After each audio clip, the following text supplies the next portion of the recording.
Breaking tonight, Donald Trump about to join me for a live conversation.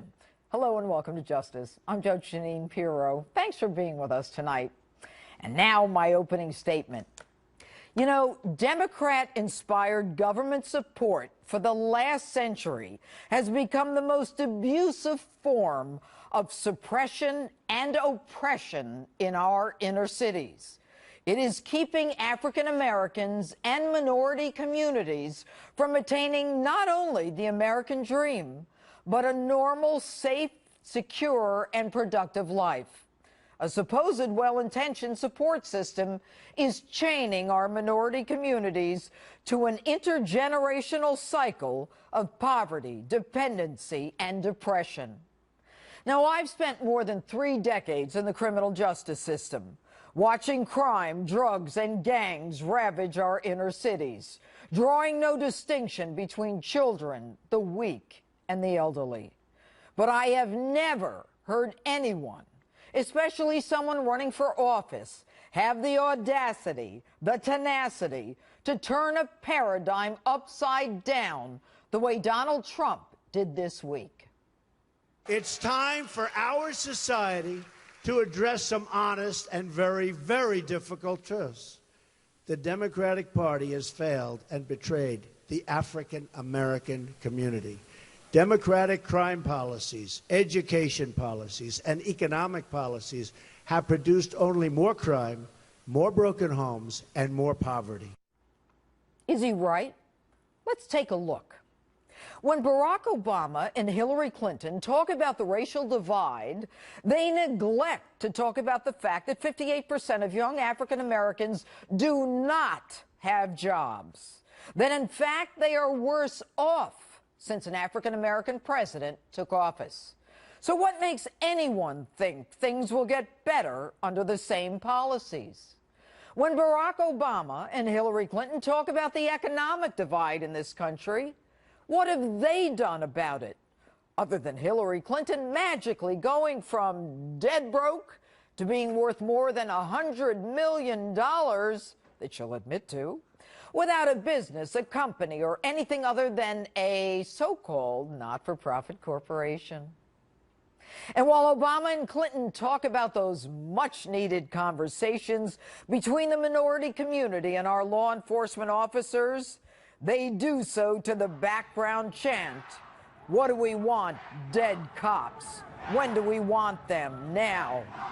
Today, more police are targeted and killed than ever before. And while Barack Obama and Hillary Clinton talk about the poor and the oppressed, the anarchists, Black Lives Matter, and Occupy Wall Street group burn down and destroy neighborhoods, where the only ones suffering are African-American mom-and-pop shops and African-American small business owners. And while they pontificate on the quality of justice for minority communities like Ferguson and Baltimore, juries, judges, and even their own Department of Justice outright reject their make-believe incendiary and divisive narrative. And in case you haven't noticed, gun crimes against African Americans in the inner cities only matter if law enforcement is involved. African American deaths, even of children on playgrounds on the south side of Chicago, just don't get the same outrage. And when this duo talk about the quality of education that young African American and minority children need to compete, they force an education bureaucracy and the unions that in turn support them, selling slick ads, while children in those communities drop out or fail on those families.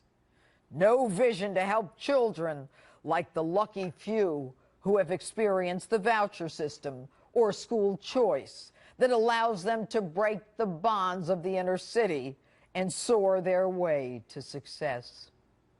Now, take a look at these cities populated by the minority community, where murders are on the rise, where poverty is the norm, where guns are seen as the only form of protection, crime is the only way out, where hope is non-existent. And ask yourselves, Who is running these cities? Democrats. Take a look at the numbers.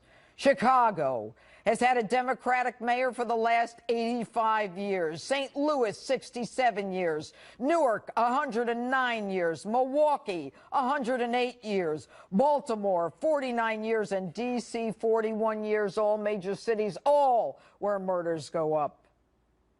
Folks, if something just doesn't work time after time, over and over, what does it tell you? Should you keep going with it? Should you do it again?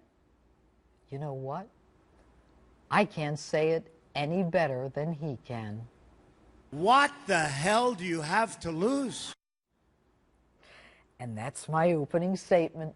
Tell me what you think on my Facebook page or Twitter. Hashtag Judge Jeanine.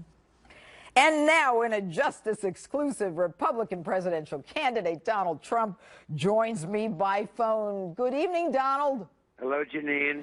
You have had a banner week. I don't know how you do it, but you have given at least 4 or 5 major speeches. You have been to Louisiana. You just gave a speech this afternoon. And I couldn't help but focus on your Tuesday speech because it's my wheelhouse. So I want to ask you, do you believe that there is any chance for the inner cities to survive in light of where they are today? Not with the people running them that are running them today, Jeanine. I mean, I know some of the people that actually are running them, and they couldn't care less. They just want the votes, and then after they get the votes, it's back to business as usual with special interests, and it's just not going to work. And the African-American people have been absolutely mistreated and abused by Democratic politicians who have taken advantage of them. And, you know, it was in my speech, and I really sort of just was reading the statistics where you have 40% that are living in poverty, 58% of the students, I mean, the young people, they can't get jobs. And, you know, it's just like a total catastrophe. The unemployment rates, everything is bad. No health care, no education, no anything. No anything. And poverty is unbelievable. And then I said, hey, wait a minute. Vote for me. What do you have to lose? I can't do worse. You can't do any worse than what these people have been doing, and I will do better. And actually said that if you vote for me the next time in 4 years, I'll get 95% of your vote because you're going to see such a big improvement. But I said to the African-American people in all of these cities, I just looked at those numbers there, atrocious that you just put up. I said, vote for me. What do you have to lose? But what would you do differently, Donald? Well, I'd get jobs. For one thing, we're going to, you know, you need jobs. I'd also create spirit. We have a president who is absolutely a divider. I call him the great divider. And there is so little spirit, and there is such great division, and we need a cheerleader. I thought he was going to be a cheerleader. He's not a cheerleader. I mean, look at, as an example, he's up playing golf with his friends and doesn't know what's happening down in Louisiana. I was there.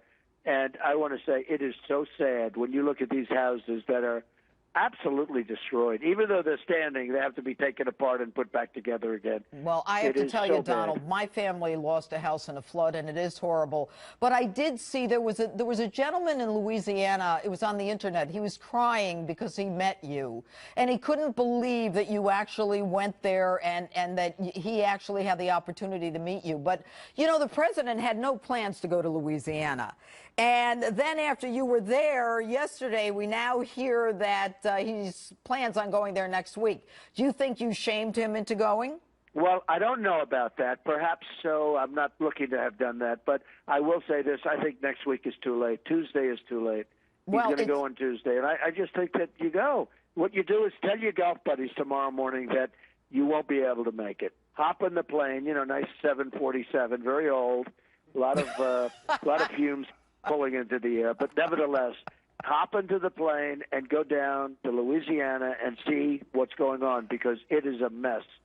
And the Army Corps of Engineers could have solved a lot of it. You know, they were telling me one of the big problems, the Army Corps of Engineers, under his jurisdiction for a long time, almost 8 years, had they done certain changes that everybody has been begging them to do, the floods would have been at a much, much lower level. And you would think after Katrina that they would have figured this stuff out. Well, they just couldn't get them to move. They said they couldn't get them to move. They wouldn't do it. They just couldn't get them to move. And you know, that's government, unless you have a leader at the top. All right.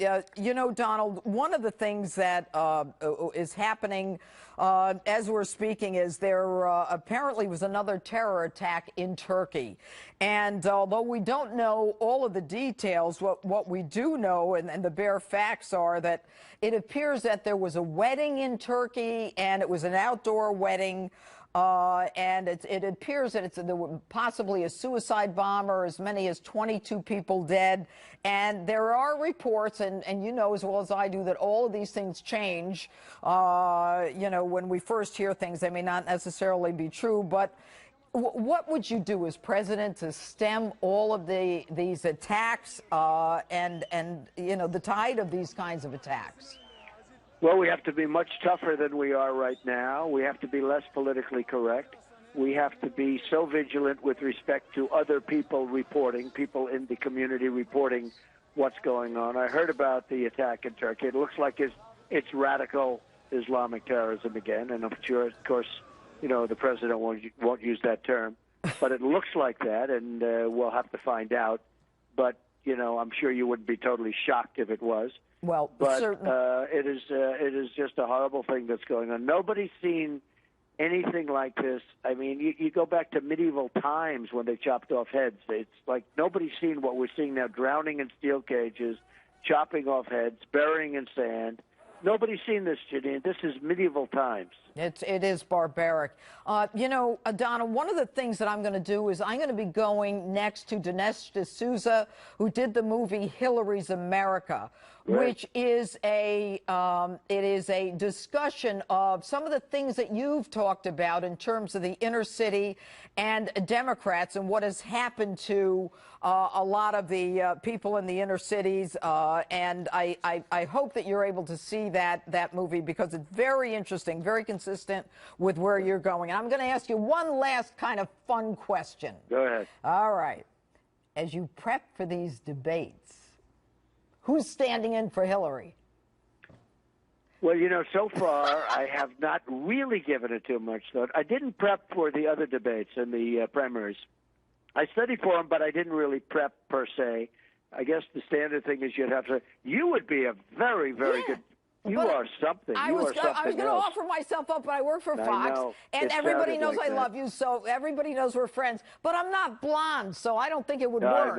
I know. That's Plus, right. I don't wear pantsuits. But we'll get somebody, I guess. But you know, the main thing is, I just think it's something we have to win. We have to win that election, or we're not going to have the judges. You know, the justices of the Supreme Court, by and of themselves, is such a big factor in this election, and it's a factor that some people talk about a lot because they know how important. Other people don't know about it. But you will have, Justice Scalia, who that was unexpected, but all of a sudden, before you even start, you're picking one. But it could be as many as 4, could even be as many as 5 during a 4-year term, probably the most ever for a president for a 4-year term. So very important. We will work hard, and we will do a job, and we will make America great again. All right, I want to say one more thing. This is just coming across. LA Times poll, Trump takes a half-a-point lead over Clinton. Oh, wow, that's very good. So you have had a banner week after a rough couple of weeks. Well, I don't know. The press gave me a rough couple of weeks. They'll take what I say, and they will change it and totally cut it up and dice it up and then say... and then study it for 3 days. Yeah, but you know what, Donald? Very dishonest. Just keep doing what you did this week. You hit it out of the park. I will, Jeanine. I will. Donald Trump, thank you so much. Thank you very much, Jeanine. Thank you. And if you haven't seen Hillary's America, the latest effort from writer and director Dinesh D'Souza, it is an eye-opening look at the Democratic candidate for president as well as the party that she represents. Take a look at this. With me now, author and director of Hillary's America, Dinesh D'Souza. Dinesh, I have to tell you, I have seen that twice. And my hat's off to you, and you know how much I think of that movie, and I even have the book. I read it, and I even, you know, talked to Donald Trump about it. I thought it was an incredible discussion. And what I don't think most Americans realize is the history of the Democrat Party as it relates to slavery, the taking away of Indian lands, putting Indians on reservations, and as it relates to civil rights in this country. Now, I don't want to get into a long discussion of it, But I want to talk to you about the 13th, 14th, and 15th Amendments. So tell me about those amendments and how they were voted on as it relates to Democrats and Republicans. Well, the 13th Amendment was the amendment that permanently abolished slavery. The Republicans pushed it. The Democrats unanimously, as a bloc, opposed it. But it passed. The 14th Amendment granted equal rights under the law. If I'm not mistaken, not a single Democrat voted for it. Right. The Republicans once again got it through. The 15th Amendment was the right to vote. Republicans pushed it through. The Democrats again in uniform opposition. Now, why is this important? It's important because Democrats today will claim credit for the civil rights movement of the 1960s. The Civil Rights Act of '64, the Voting Rights Act of '65. But those laws were all based upon constitutional provisions that had been put into the Constitution 100 years previously by the Republican Party, and their enforcement had been blocked for almost a century by the Democratic Party. So that's why this history is so important. The Democrats to this day claim to be the party of the good guys, of the little guys, of minorities, of women.